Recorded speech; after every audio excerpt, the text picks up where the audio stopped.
It's Daniel from Team Kuribrohs here, and we are back into Regionals season. YCS Portland was, of course, the first competitive event of the season, and we are back bringing you deck profiles from events.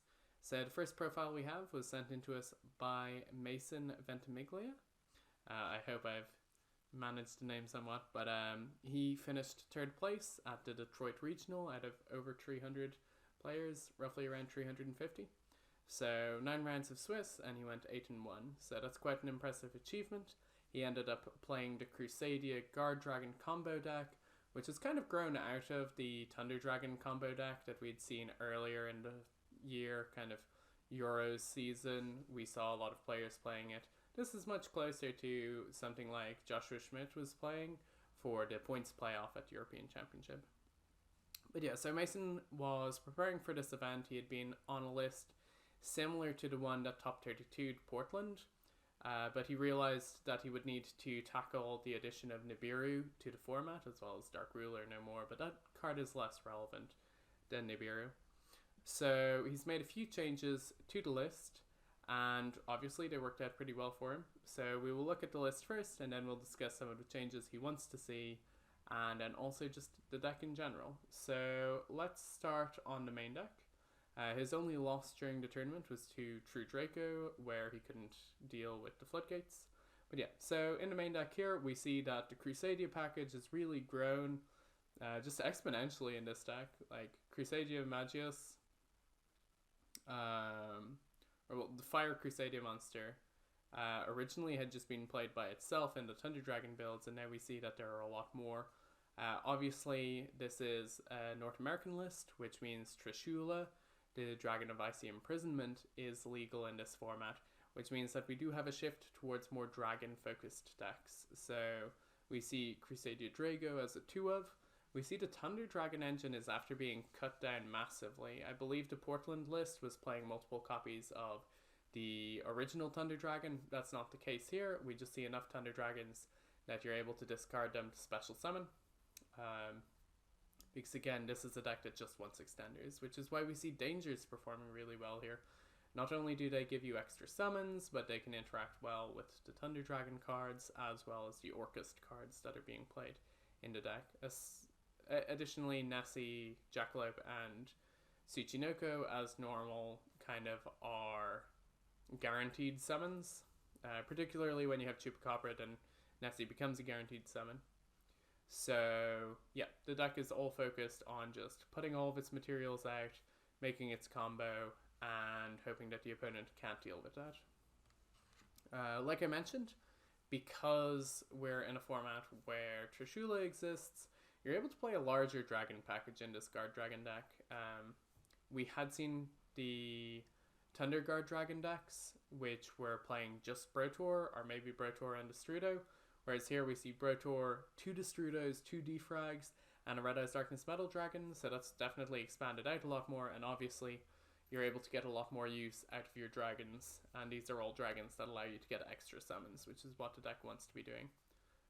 Additionally, we see the Orcust package. Again, this was seen at Portland, and it basically gives you an option to do stuff after you get Nibiru'd. So if you don't manage to set up your Appaloosa before Nibiru hits the field, then you can use Nibiru plus another monster to go into your Nightmare Phoenix and then Mermaid, and at least you can end on some sort of board.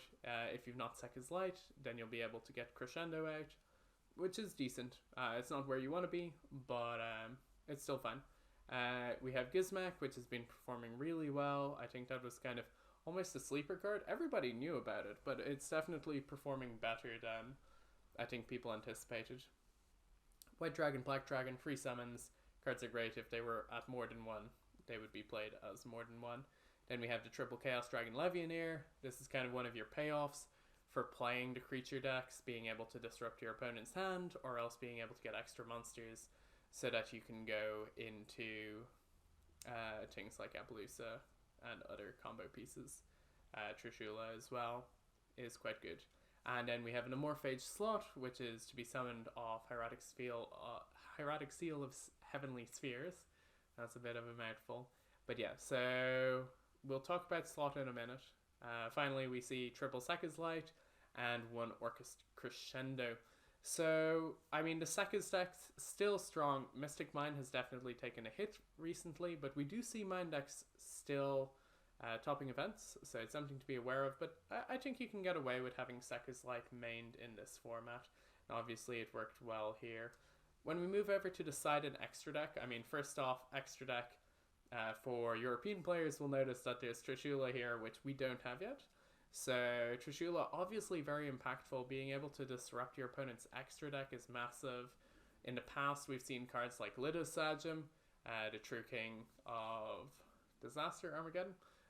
But yeah, Lidosajum was really impactful because it was able to shut off extra deck options, and Trishula is able to do that as well. Being able to take away Kagaris and such can be really good. It also means if you're going first, you know what deck your opponent's playing if they let you full combo. Then we see Dengirsu for the Orchest package. We see Hot Red Dragon Archfiend Abyss, which is part of the Guardragon package. It's the payoff here. Then we see our 3 Guardragons, Agripane, Pitsy, and Elfie. Nothing really to say here. We have the one Crusadia Magius, which lets us climb with our Crusadia monsters. We have the Psyframe Lambda. We have Triple Burst Dragon, Hieratic Seal of Heavenly Spheres, which are our dragon payoffs. Triple Burst, obviously, a card that's really overperformed. And not only does it offer you the ability to combo here, but there were cases where against like Sky Striker, Triple Burst by itself allowed Mason to push for game, being able to clear a Shizuku and stopping Ray from summoning. Then we see the Nightmare package. We have Mermaid and Phoenix, a really small Nightmare package, a Galatea and a Longirsu to go along with that, so that the Orchest has a bit more oomph. I know there have been decks where they have played 2 Galatea instead of the Longirsu, so it'll be interesting to see how this performs compared to that. And then we have the Appaloosa, which allows you to safely do your combo. Finally, we have side deck, Triple Nibiru. This card has been performing really well. It is the hand trap that you need to play around if you're on a combo deck. And as we can see here, even if you're playing a combo deck, you can play it because it summons itself. So you don't actually lose anything, because this is a deck that cares a lot about just having monsters. They don't need to necessarily have any text on them. So that's very interesting. We have the Triple Super Polymerization. Card is bonkers. I don't think there's really much else you need to say about Super Polymerization at the moment, but it's basically a better Dark Ruler no more in the format. Going along with the Super Polymerizations, we see the Starving Venom Fusion Dragon. Obviously, Trishula has her own summoning condition, so you can't Super Poly into her, so you need the Starving Venom to make her. Then we have the Triple Twin Twisters, 1 card Destruction, Triple Red Reboot. This is the package that I believe Tom had been playing back in BA, like way back last season. And yeah, it gives you card destruction, lets you draw into your spell and trap removal into matchups that you need it. And then like reboots and twisters, good against Draco, good against Altergeist. So yeah, pretty solid. Finally, there's a Crystal Wing Synchro Dragon, which can be swapped for the Hot Red Dragon Archfiend Abyss in the matchups where it is relevant. So overall, I mean, I don't think there's anything to really complain about in the extra and side deck here. The key cards that Mason pointed out as being considered to be changed would be dropping one of the Mothman, and then also dropping the Amorphage Slot, as it never came out. And Slot is definitely something to consider taking out, because when we look at decks like this, they're all about redundancy in terms of, like, the Crusadia cards all do the same thing, the Danger cards all do the same thing, and so having bricks can be very bad for a deck like this, particularly if your opponent has interaction. You know, you want to be able to go into your Orchest combo if you get Nibiru'd, and Slot definitely doesn't help with that. And if you're already ending on a board with Hieratic Seal, plus 2 or 3 other points of interaction, then do you really need to be able to summon Avanti's Fiend off it? Not necessarily. So yeah, that's the deck list. Again, he lost round 1 versus True Draco, and otherwise won out beating a hero player, Rocket Guardragon, thanks to Super Poly, going second Dinos, the Norlas Orchest combo, he played another True Draco, So Drew Draco seems to have been somewhat popular at the Detroit Regional. Then Sky Striker, Going Second Orcust, and Goki Orcust. But yeah, so I mean, overall, I think it's quite an interesting deck.